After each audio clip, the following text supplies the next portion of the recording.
Assalamualaikum warahmatullahi wabarakatuh. Salam pejuang recehan.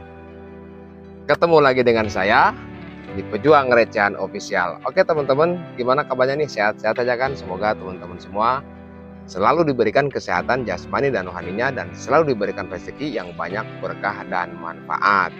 Ketika kita memilih membuka sebuah usaha, dalam prosesnya tidak mungkin berjalan dengan mulus teman-teman. Banyak masalah yang ditemukan saat sedang berproses membangun sebuah usaha. Toko sembako atau toko kelontong salah satunya paling banyak persaingannya teman-teman. Dan membuka toko sembako atau toko kelontong itu tidak bisa dikatakan dengan modal yang sedikit. Mungkin bisa saja teman-teman kita membuka toko sembako atau toko kelontong dengan modal yang sedikit. Tujuannya untuk menambah penghasilan buat keluarga kita.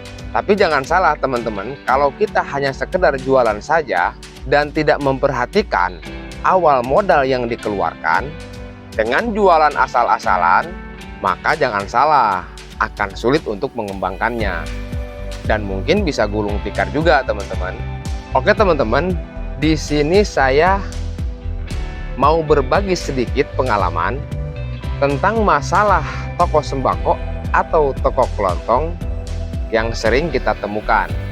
Sebelum saya membahasnya lebih lanjut teman-teman, tolong bantu menekan like dan subscribe-nya ya, agar saya lebih semangat lagi berbagi pengalamannya tentang jualan sembako kepada teman-teman semua.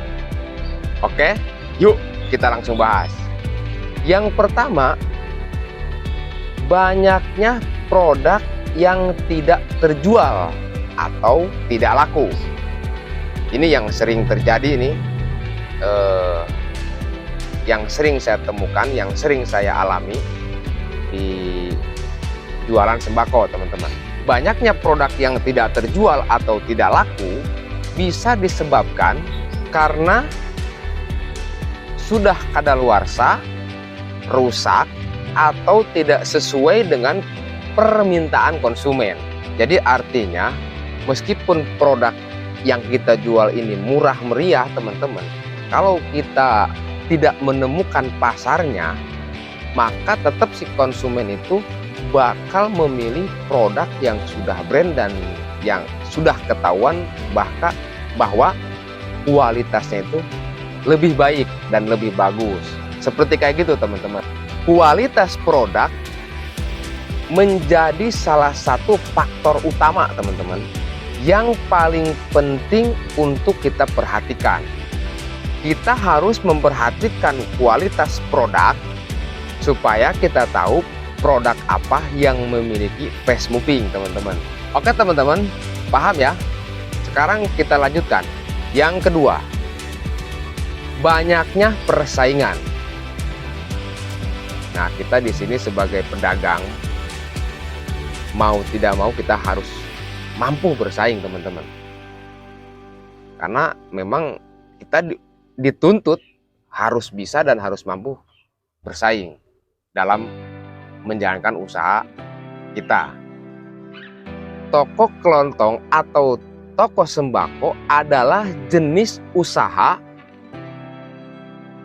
yang tidak bisa dikatakan dengan modal sedikit teman-teman, untuk zaman sekarang ini yang harganya serba naik.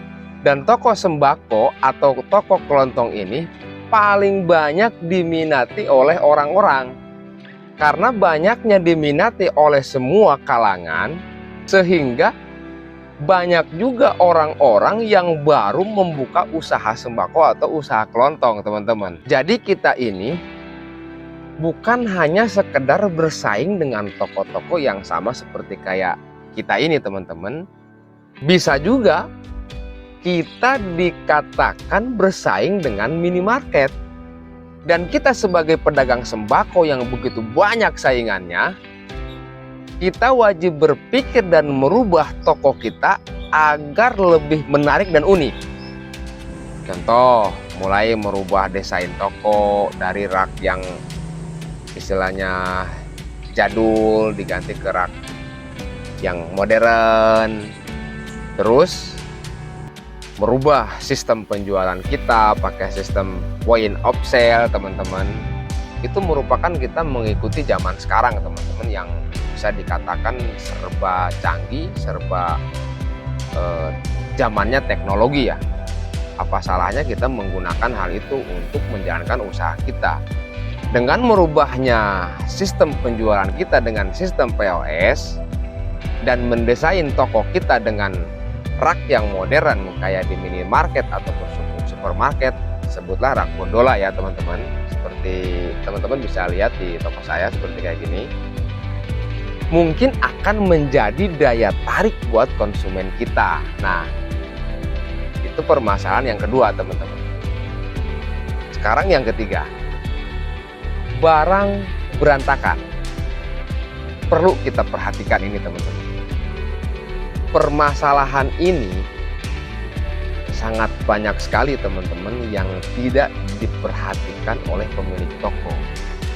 Karena mungkin dengan kesibukannya ataupun ya begitu-begitu aja lah, teman-teman. Males karena udah capek. Jadi ketika kita belanjaan datang, jangan sampai dus-dus yang masih di dalam toko itu masih berserakan. Jadi di sini kita wajib menata dengan rapi. Di sini kita sebagai pemilik toko harus selalu rapi dalam menata produk kita ataupun barang belanjaan. Apalagi kalau misalkan kita pas begitu belanja lagi banyak dan memang tempat itu sudah tidak muat ya. Mungkin kalau punya gudang sudah tidak muat lah, gudang istilahnya. Mungkin solusinya kita bisa membuat rak dari besi yang lebih kokoh. Karena kalau udah barang sudah tidak muat, maka kita pasti membutuhkan rak, teman-teman, untuk menyusun belanjaan produk kita yang istilahnya terletak di bawah, sehingga kita sulit istilahnya berlalu lalang ke sana kemari. Karena dengan penataan yang kita susun kurang baik. Nah, di sini teman-teman, secara pendisplayan pun terhadap produk yang kita jual, itu yang pertama harus benar-benar tertata dengan rapi. Terus yang kedua, kita harus bisa mengkategorikannya. Misalkan di sini di rak double ini, saya di rak tengah ini nih, ini khusus biskuit, wafer, pokoknya makanan snack-snack lah ya. Saya kategorikan di sini. Yang di atas ini misalkan biskuit, yang di bawahnya ini wafer, yang di bawahnya lagi tingkatan yang ketiganya misalkan ini produk yang harganya 1000-an, yang pak-pakan, dia campuran juga boleh. Terus yang di bawah lagi produk masih makanan juga, snack juga, seperti kayak gitu teman-teman. Jadi antara makanan, food dan non food ini kita harus benar-benar ditempatkan dengan baik dan rapi. Jadi kategori ini non food kayak di toko saya gini nih, dan ini kategori food, makanan, seperti kayak gitu teman-teman. Tujuannya untuk apa teman-teman? Ketika konsumen belanja, pelanggan kita belanja, mereka tidak bingung mencari produk yang ada di toko kita. Kalau dia sering belanja ke toko kita, maka dia akan tahu, oh di sini biasanya produk food, oh di sebelah sini tuh biasanya produk non food sejenis. sabun batang, pewangi, odol, pel, terus buat WC juga, buat pemutih juga, pokoknya basi banyak dan lain-lain. Jadi tujuannya seperti kayak gitu teman-teman. Oke teman-teman, paham ya? Itu yang ketiga. Sekarang yang keempat, uang palsu. Dengan beredarnya uang palsu oleh orang-orang yang dolim, kadang tidak bisa ditebak oleh pemilik toko sembako atau toko kelontong. Dengan pembayaran yang selalu tunai, kadang-kadang selalu dijadikan sasaran oleh orang-orang yang dolim, teman-teman. Kenapa kita selalu dijadikan sasaran oleh orang-orang yang dolim, teman-teman? Karena kurangnya ketelitian dalam masalah uang. Itu yang pertama. Ketika uang palsu itu beredar, itu sudah pasti kita mendapatkannya kalau nggak 50.000, 100.000. Dan itu sangat menyakitkan sekali teman-teman. Apalagi kalau misalkan kita keadaan toko lagi rame, itu udah buyar, pikiran kita sudah tidak memperhatikan lagi yang namanya uang. Terima, yang penting uang. Ketika pembayaran, kita misalkan ke satu PT ataupun ke siapa, mereka punya alat deteksinya, bahkan ini uang palsu, di situ kita baru bisa menemukannya teman-teman, uang palsu. Kita mendapatkan uang palsu. Seperti kayak gitu teman-teman. Jadi memang di sini kita harus benar-benar teliti dalam masalah uang palsu. Karena uang palsu ini sangat merugikan sekali bagi kita. Yang pertama, belanjaan kita hilang. Yang kedua, uang kita hilang. Ditukar dengan uang yang benar-benar tidak bisa laku lagi. Pada akhirnya kita rugi total, rugi barang dan rugi uang. Seperti kayak gitu teman-teman. Jadi perlu kita hati-hati dalam masalah keuangan. Oke teman-teman, kita lanjut ya. Sekarang yang kelima, arus kas keuangan kita tidak stabil. Itu rata-rata. Karena sistem lama, manual, kebanyakan masih dijalankan teman-teman. Permasalahan ini sering jadi kendala teman-teman. Jadi oleh karena itu, kita akan sulit bagaimana mengembangkan usaha kita.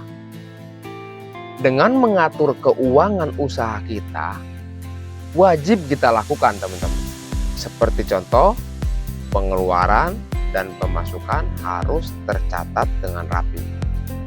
Kita sebagai pemilik toko,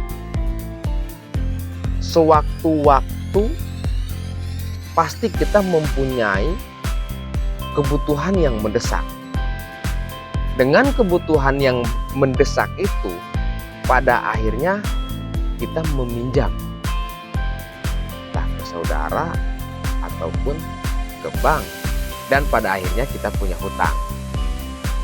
Karena pengeluaran dan pemasukan tidak seimbang, akhirnya lambat laun modal kita terkikis habis dan usaha kita tidak berjalan dengan baik. Nah, seperti kayak gitu teman-teman yang dulu pernah saya alami. Ketika kita mengalami kegagalan dalam menjalankan usaha, jangan dijadikan efek jerah, teman-teman. Karena dari kegagalan itu akan menjadi suatu pelajaran bagi kita. Kalau misalkan kita pernah gagal, terus kita merasa kapok, mau sampai kapan kita bisa menggantinya kegagalan itu kalau kita kapok? Contohnya kita rugi usaha dan kita akhirnya berhenti. Kapan kita bisa mengganti kerugian itu? Nah, ketika kita mendapatkan kegagalan itu, ketika kita mendapatkan kerugian itu, maka kita harus benar-benar semangat lagi agar kerugian itu bisa kita kembalikan menjadi keuntungan buat kita. Kita sebagai pedagang, kita sebagai pengusaha, wajib bagi kita untuk mempunyai prinsip seperti kayak gitu, teman-teman. Nah, jadi kesimpulannya, dalam berbelanja kita harus mengetahui produk yang laku dan produk yang kurang laku, dan mengetahui kebutuhan pelanggan kita. Jika sudah terjun ke dunia usaha, ke dunia dagang seperti kayak gini, mau tidak mau kita dituntut harus bisa bersaing dan merubah sistem penjualan dan mendesain toko kita.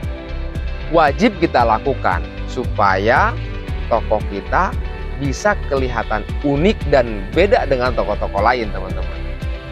Dan ketelitian dalam bertransaksi wajib kita terapkan. Tujuannya apa? Untuk menghindari hal-hal yang terjadi dalam mendapatkan uang palsu, teman-teman. Mencatat arus dan keluar masuknya uang perlu dicatat, teman-teman. Tujuannya demi kelangsungan usaha kita. Mungkin segitu aja dulu, teman-teman, berbagi pengalamannya tentang jualan sembako. Semoga bisa dijadikan referensi dan bermanfaat buat teman-teman semua. Maaf, teman-teman, di sini saya tidak ada niat untuk menggurui kepada teman-teman semua. Tujuannya saya hanya ingin berbagi saja kepada teman-teman. Cukup sekian dari saya. Salam satu perjuangan. Maaf bila ada salah kata dari saya. Assalamualaikum warahmatullahi wabarakatuh.